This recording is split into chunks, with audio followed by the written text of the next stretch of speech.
Tatlo ang mga palatandaan na ang banal na espiritu ay nasa iyo na. Ang unang tanda na nasa iyo na ang banal na espiritu ay ang pagkakaroon ng struggle sa pagitan ng iyong makalaman na mga hangarin at ng banal na espiritu hanggang sa ganap ka ng lumakad sa espiritu. At habang ang espiritu ay nananatili sa atin, hindi natin kakailanganing turuan pa ng iba dahil ang espiritu ang nagtuturo sa atin tungkol sa lahat ng bagay. Kaya isa pang palatandaan na nasa iyo na ang banal na espiritu ay mayroon ka ng patnubay sa pag-aaral ng salita ng Diyos. Hindi lamang ang mga ito ang palatandaan na nasa iyo na ang banal na espiritu dahil ang mga espiritual na kaloob ay iba't iba. Para sa ikabubuti ng lahat, ang bawat isa'y binigyan ng patunay na nagpapakitang nasa kanya ang espiritu. Ang ilan sa atin ay napagkalooban ng kakayahang magsalita ng mensahe ng karunungan. Ang iba na may pinagkalooban ng kaalaman. Ang espiritu rin ang nagkakaloob ng pananampalataya sa Diyos at sa iba'y ang kapangyarihan magpagaling sa mga may sakit. May pinagkakalooban din ng kapangyarihan gumawa ng mga himala. Sa iba na may kakayahang magpahayag ng mensahe mula sa Diyos. At sa iba, ang kakayahang kumilala kung aling kaloob ang mula sa espiritu at kung alin ang hindi. May pinagkakalooban din ng kakayahang magsalita sa iba't ibang mga wika gaya ng nangyari noong araw ng Pentecost. At sa iba naman ay ang magpaliwanag ng mga wikang iyon. Ngunit isang espiritu lamang ang gumagawa ng lahat ng ito at namamahagi ng iba't ibang kaloob sa bawat isa. Ano natin may susuot ang spiritual armor of God? Ang helmet ng kaligtasan ang pumoprotekta sa ating isipan laban sa mga pag-atake ni Satanas. Kaya lagi nating isuot ang helmet ng kaligtasan sa pamamagitan ng pagme-meditate daily ng Word of God. At syempre, hindi ka pwedeng sumabak sa giyera nang nakahubad ka naman.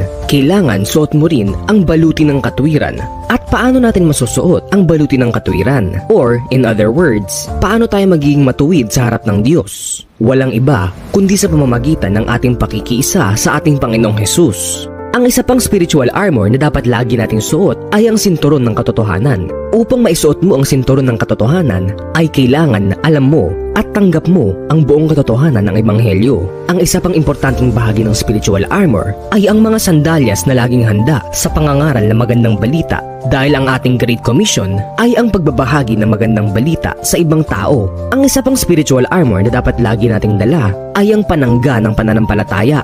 Dahil kapag sumabak ka sa labanan ng walang pansalag, ay masasalo mo lahat ng mga pag-atake ng kaaway. Kaya binigyan rin po tayo ng Diyos ng pangopensa, ang tabak ng Espiritu, na walang iba kundi ang salita ng Diyos. Dahil ito ang ating sandata laban sa Diablo at sa sino mang hahamon sa ating pananampalataya. Tandaan, nasa gitna po tayo ng spiritual na digmaan, kaya lagi po nating isuot ang ating spiritual armor at manalangin sa patnubay ng Espiritu. Sino ang babaeng tinutukoy sa pahayag 12? Ang babae ay nadaramtan ng araw at nakatungtong sa buwan, at sa kanyang uloy may koronong binubuo ng 12 bituin. Ito ay tugmang-tugma sa panaginip ni Jose. Ang araw ay si Jacob o Israel, ang buwan ay si Rachel, at ang 12 bituin ay ang 12 anak ni Jacob o ang 12 tribes of Israel. Sa makatuwid, ang babaeng tinutukoy dito ay sumisimbolo sa bayan ng Israel. Ang babae ay nagsilang ng sanggol na lalaki na nakatakdang maghari sa lahat ng bansa sa pamamagitan ng tungkod na bakal.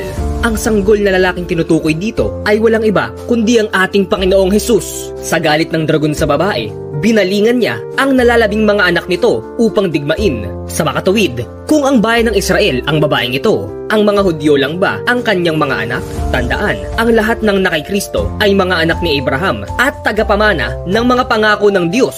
Nagtagumpay ang mga anak ng babae laban sa Diablo sa pamamagitan ng dugo ng kordero at sa pamamagitan ng kanilang pagpapatotoo sa salita ng Diyos, at buong puso nilang inialay ang kanilang buhay hanggang sa kamatayan. Sa verse 12 naman, tinutukoy dito ang matinding puot ng Diablo dahil alam niyang kaunting panahon na lamang ang nalalabi sa kanya. Sa mga huling araw ay uusigin tayo ni Satanas dahil tayo ay sumusunod sa mga utos ng Diyos at nananatiling tapat sa pagpapatotoo kay Jesus. Kaya't ang Antikristo ay uusigin tayo sapagkat hindi tayo magpapatatak ng 666. Sino ang dalawang saksi? Ang dalawang saksi ay ang 2 puno ng olibo at 2 ilawang nakatayo sa harap ng Panginoon ng daigdig. Ang puno ng olibo ay sumisimbolo sa mga Israelita. Ang 2 ilawan naman ay sumisimbolo sa 2 simbahan o katawan ni Kristo. Sa makatuwid, ang 2 saksi ay hindi 2 tao kundi 2 churches o body of Christ na binubuo ng mga Messianic na Hudyo at mga Hentil. Sa makatuwid, Tayo ang dalawang saksi na magpapahayag ng salita ng Diyos sa loob ng 3.5 taon upang himukin ang mga tao na magsisi sa mga kasalanan at hanapin ng Diyos habang siya ay masusumpungan. Sa verse 7 at 8 naman, si Satanas ang halimaw na umahon mula sa napakalalim na hukay at pagkatapos ng ating patotoo sa mga tao sa loob ng unang 3.5 taon, ay uusigin niya tayo at ang lahat ng hindi magpapatatak ng 666. Nangangahulugan lamang ito na sa loob ng isa pang 3.5 taon, ang ilan sa atin ay mamamatay at mananatiling patay dahil sa ating pananampalataya sa Panginoong Hesukristo. Malinaw na ang mga bersong ito ay parehas na tumutukoy sa isang sigaw o malakas na tinig mula sa langit at ng pagbuhay muli sa mga namatay na sumasampalataya kay Kristo at ng pag-akyat nila sa langit. Dito ay tinutukoy ang second coming at rapture sa ating mga mananampalataya. Alam mo ba na iisa lamang ang nilalang na kayang makakita sa Diyos ng harapan? Malinaw ang sinasabi ng Biblia, walang sino mang makakakita sa Diyos at mabubuhay. Sinabi mismo ng Diyos sa Exodo 33:20.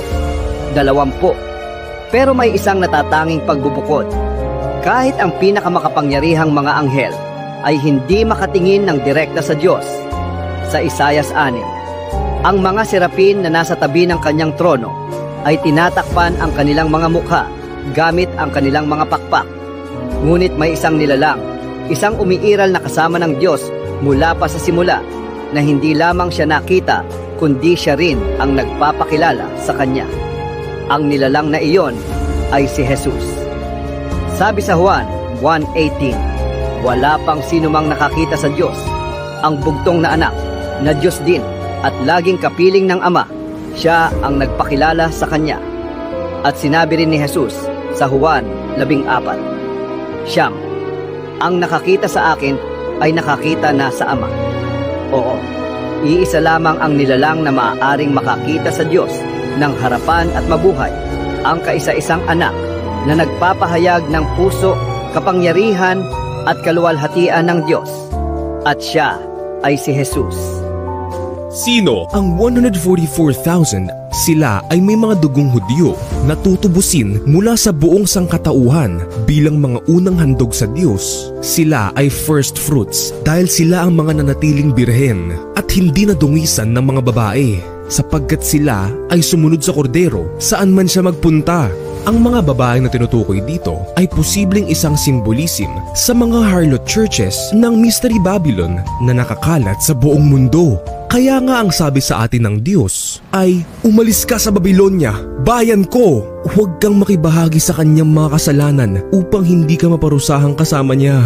Sa mga nagtatanong kung 144,000 lang ba ang maliligtas, ang sagot ay hindi po, dahil mayroon din pong tinatawag na Great Multitude na maliligtas. Tinawag silang Great Multitude dahil sila ay napakarami at hindi kayang bilangin ni numan. Sila ang mga taong maliligtas mula sa bawat bansa, lahi, bayan at wika, at sila ay nakasuot ng puting damit na nilinis at pinaputi nila sa dugo ng kordero. Ibig sabihin, sila ang mga nagtagumpay sa Great Tribulation. Take note, dumaan sila sa Great Tribulation at hindi nakaiwas dito sa pamamagitan ng rapture. Kaya pag sumikapan po nating mapagtagumpayan ang Great Tribulation upang mapabilang tayo sa Great Multitude na maglilingkod sa Diyos araw at gabi sa kanyang templo.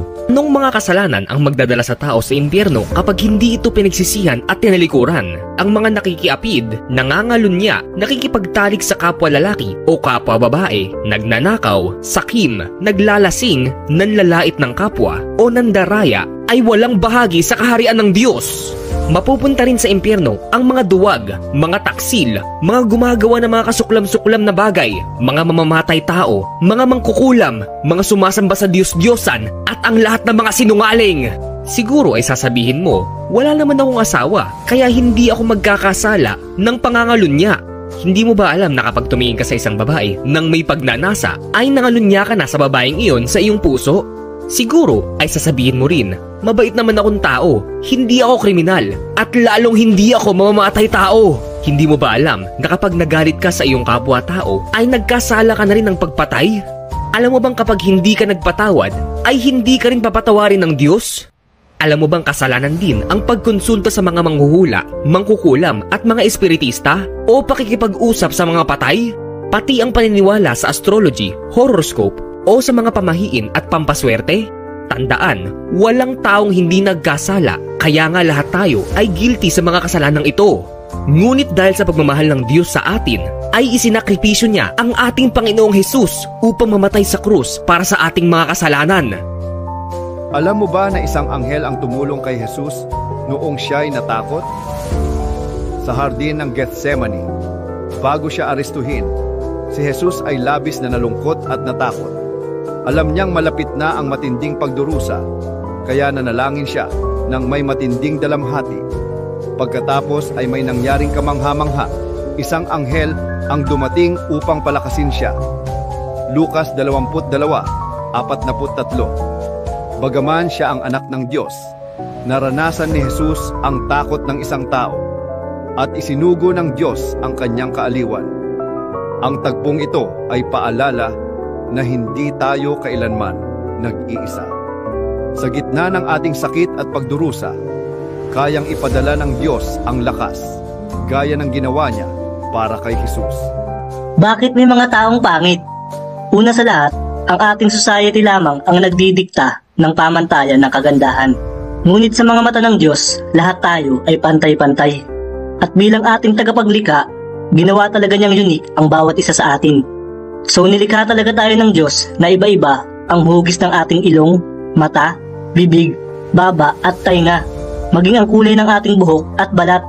Dahil ang mga katangiang ito ang siyang nagbibigay sa atin ng distinct traits upang madali tayong makilala ng ibang tao.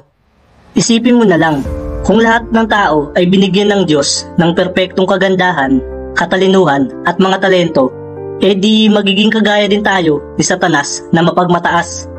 Kaya imbis na malungkot, ay dapat po tayong magpasalamat sa Diyos dahil ang ating mga kapintasan ang siyang magpapahumble sa atin at magpaparealize na talagang mahal tayo ng Diyos at nais na maligtas. Totoo ba ang mga multo? Ang pinakamagandang halimbawa para ipaliwanag ang topic na ito ay ang nangyari kay Haring Saul. Namatay si Haring Saul sapagkat hindi siya naging tapat sa Diyos at sinuway niya ang kanyang mga utos. Sumangguni pa siya sa kumakausap sa espiritu na namatay na, ang Witch of Endor, at hiniling niya na tawagin nito ang espiritu ni Samuel. Pagkatapos ay nakakita siya ng mga Diyos na umaakit mula sa lupa. Sa banal na kasulatan, ang mga Diyos sa may maliit na D ay laging tumutukoy sa mga Diyos-Diyosan at sa kasong ito sa mga fallen angels o sa mga tagapamahala ng kadilimang umiiral sa sanlibutan ito. Kaya't ang nakita ng Witch of Endor ay hindi ang totoong Samuel, kundi isang familiar spirit.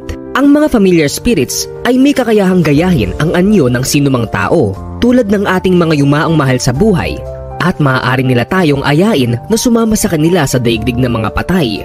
At iyon ang dahilan kung bakit ipinagbabawal sa atin na makipag-usap sa mga patay, sapagkat hindi tao ang ating mga kausap, kundi mga demonyo. Bakit napakaraming sekta ng Kristyanismo? Hindi ba't Katolisismo raw ang nauna? At puro sulpot na sekta lang ang iba?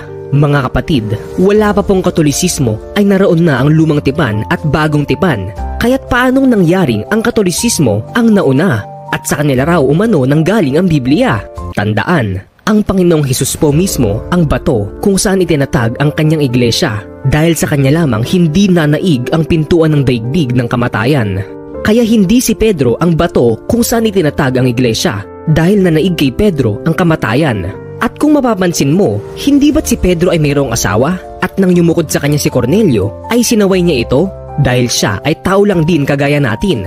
Kaya kung si Pedro talaga ang unang Santo Papa, bakit ang mga Pope at Pari ay hindi nag-aasawa? At bakit sila pumapayag na yumukod sa kanila ang mga tao? Tandaan, ang original ay laging maraming counterfeit. Kaya sadya po talaga ni Satanas na dumami ang sekta ng Kristyanismo upang ang mga tao ay maguluhan. Alam nyo bang noong nagsisimula pa lamang ang Kristyanismo ay tinuring lang din itong isang sekta ng mga Hudyo? At dahil wala pang salitang Kristyanismo noon, ang tawag po nila dito ay The Way. Tandaan, ang Kristyanismo po ay kumalat sa pamamagitan lamang ng pagbabahay-bahay ng mga apostol ng Panginoon. Kaya suriin niyo pong mabuti ang pinagmulan ng inyong relihiyon.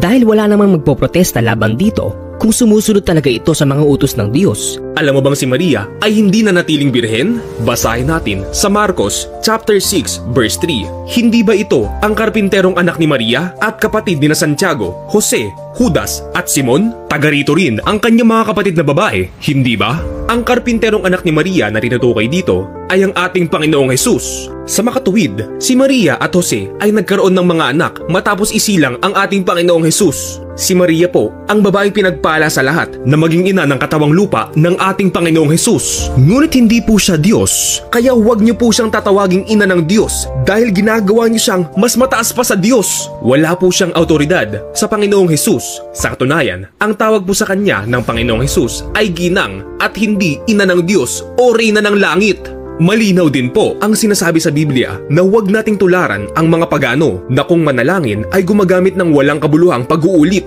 Hindi ba't ganito ang ginagawa ng mga nagro-rosaryo? Mga kapatid, ito na po ang panahon upang seryosohin natin ang pagsunod sa mga utos ng Diyos. At wala po sa mga utos ng Diyos na maglagay tayo ng mga rebulto sa bahay o magdasal kay Maria. Dahil ang ating Panginoong Hesus lamang ang nag-iisang tagapamagitan sa Diyos at sa mga tao. At dahil si Maria ay tao lamang, hindi rin niya maririnig ang inyong mga panalangin. Hindi po ito tinuturo ng mga pari, tama? Kaya alamin niyo po ang katotohanan at kayo mismo ang magbasa ng Biblia dahil ang kaligtasan niyo ang nakasalalay dito.